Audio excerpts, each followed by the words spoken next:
Hola a todos y a todas, bienvenidos a este nuevo vídeo del proyecto UV Docencia Jurídica desde la Facultad de Dret. Hoy tengo el placer de estar entrevistando a Mar Tuset Tatguigui, que es graduada en Derecho y que está vinculada a la Facultad de Dret, a su área de Dret Eclesiàstic de l'Estat, por un proyecto de la Fundación Pluralismo y Convivencia. Con ella vamos a hablar de una cuestión interesante y que afecta a muchísimas personas en nuestro país, y es la relativa a los efectos civiles que tienen los matrimonios celebrados en forma religiosa. La primera pregunta que me gustaría formularte, Mar, es ¿cuántas confesiones religiosas han firmado un acuerdo de cooperación con el Estado para que sus fieles, sus creyentes, puedan celebrar matrimonio en la forma religiosa habitual, con sus ritos, etcétera, y esa forma de celebración religiosa pueda tener efectos civiles en España?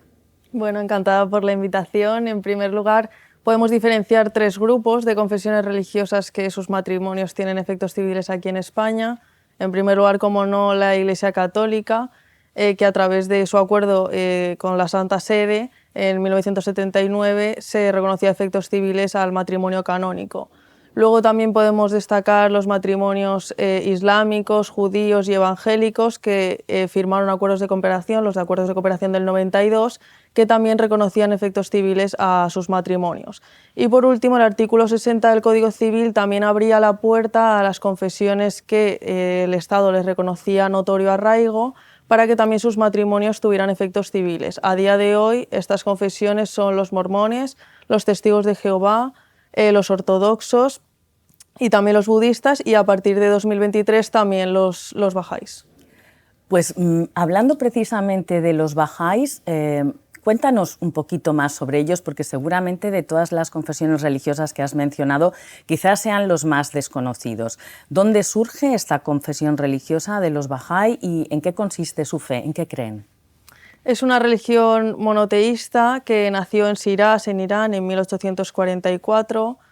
Fue fundada por Bahá'u'lláh y presenta un discurso bastante progresista, universalista, democrático, humanitario. Es decir, presenta un discurso que defiende la unidad y la igualdad de las personas, también la colaboración entre la ciencia y la religión, es decir, creen que la ciencia y la religión deben ir de la mano, y también la concordia con otras religiones, es decir, creen que todas las religiones son verdaderas, ya que todas provienen de un mismo Dios que lo que ha hecho es manifestarse en épocas y en sociedades diferentes dependiendo de las necesidades. Tiene un sistema administrativo democrático que se divide en tres niveles. En primer lugar, la Casa Universal de Justicia a nivel internacional, luego asambleas espirituales nacionales y, por último, las asambleas espirituales locales. Pero yo creo que lo que más diferencia a esta religión de otras son dos cuestiones. En primer lugar, que no tienen clero, porque creen que esto atenta contra el principio de igualdad que defienden, creando jerarquías. Y en segundo lugar, que tampoco tienen lugares de culto, porque creen que esto lo que hace es fragmentar a la sociedad. Esta religión llegó a España en 1946 de la mano de una mujer, Virginia Orbison, pero no se le reconoció notorio arraigo hasta septiembre de 2023. Esta comunidad fue la primera a la que se otorgó el reconocimiento de notorio arraigo desde el Real Decreto 593-2015, y desde ese momento ya tienen efectos civiles sus matrimonios. Como el tema que nos ocupa es los efectos civiles de los matrimonios religiosos, coméntanos también un poquitito en qué consiste el rito, la celebración, los requisitos de celebración desde la perspectiva religiosa de la fe bahá'í. Para la religión bahá'í el matrimonio es un vínculo eterno, es muy importante para ellos el matrimonio porque es un vínculo tanto de mente como de corazón entre dos personas, pero aún así no lo prescriben como una obligación, sino más bien como una recomendación. Establecen la edad mínima para contraer matrimonio en los 15 años, lo que entienden que es la edad de madurez, y prescriben la monogamia, es decir, condenan la bigamia, pero también la poligamia.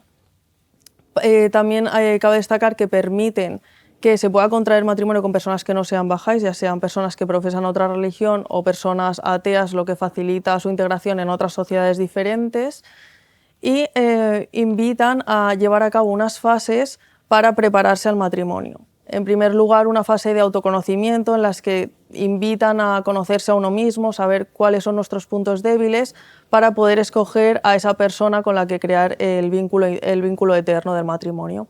En segundo lugar, una fase de elección en la que ya elegimos a esa persona con la que queremos crear ese vínculo y damos nuestro consentimiento propio y libre. Pero después de esta fase debe ser nuestra familia, en concreto los padres y madres de los futuros cónyuges, los que deben de dar su consentimiento a este matrimonio.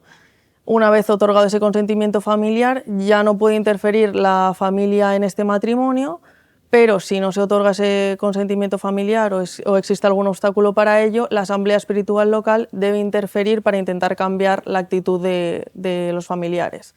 Una vez otorgado el consentimiento propio y libre, también el consentimiento familiar y se han cumplido ya todos los requisitos, entonces los futuros cónyuges deben informar a la asamblea espiritual local de que ya cumplen todos los requisitos y que quieren contraer matrimonio, y entonces la asamblea espiritual local organizará la ceremonia y verificará que se cumplen todos los requisitos.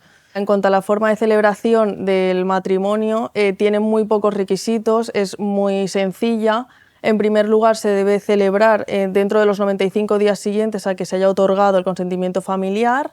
En segundo lugar, se debe recitar un versículo que dice así: en verdad todos acataremos la voluntad de Dios. Y por último, tienen que haber 2 testigos que pueden ser escogidos tanto por los futuros cónyuges como por la asamblea espiritual local. Muy interesante. Como lo que más creo que nos puede interesar como juristas son los efectos civiles de ese rito religioso de celebración del matrimonio, cuéntanos también un poquito qué requisitos tienen que cumplir para que el Estado les reconozca a esas formas de celebración religiosa, como la de los Bahá'í, que nos acabas de comentar, efectos civiles en España. Pues para responder a esta pregunta debemos de ir al Código Civil, en concreto al apartado segundo del artículo 60, que dice que se deben cumplir 2 requisitos para que estos matrimonios de las confesiones religiosas que tienen reconocido notorio arraigo tengan efectos civiles. Estos requisitos son 2 solo. En primer lugar, se debe tramitar un acta o expediente previo de capacidad matrimonial. En este caso intervendrá un secretario judicial, un notario, un encargado del registro o un funcionario diplomático consular que esté encargado del registro. Y en segundo lugar, se debe dar la libre manifestación del consentimiento ante un ministro debidamente acreditado y ante 2 testigos que deben ser mayores de edad ambos. Después de todo ello, para poder tener plenos efectos civiles, deberá inscribirse el matrimonio en el registro civil. Puede parecer que el segundo requisito pueda crear alguna problemática en cuanto a la religión Bahá'í porque no tienen ministros de culto como tal, pero esto se ha intentado solucionar, se ha intentado paliar por 2 vías. Una primera vía, que es la que se llevaba a cabo antes del reconocimiento de notorio arraigo, es decir, antes de septiembre de 2023, que era que se celebraba un matrimonio civil el mismo día que se celebraba el matrimonio religioso. Y la segunda vía, que es la que se está llevando a cabo ahora desde el reconocimiento de notorio arraigo, es decir, después de septiembre de 2023, que es la que consiste en que un representante debidamente acreditado e inscrito de la Asamblea Espiritual Nacional es la persona que celebra el matrimonio y, por tanto, el matrimonio Bahá'í ya tendría como tal efectos civiles.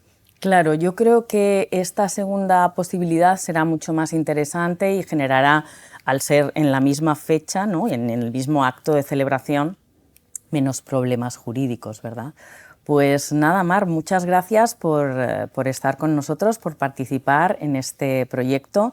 Ha sido muy interesante y espero que a todos ustedes también les interese y hayan podido conocer un poquitito más estos requisitos que se les exigen a las confesiones religiosas para tener efectos civiles cuando celebran su matrimonio religioso, en concreto el de la comunidad Bahá'í, que, como decíamos al principio, es tal vez una confesión religiosa menos conocida en España. Muchas gracias, ha sido un placer. Bienvenida. Muchas gracias.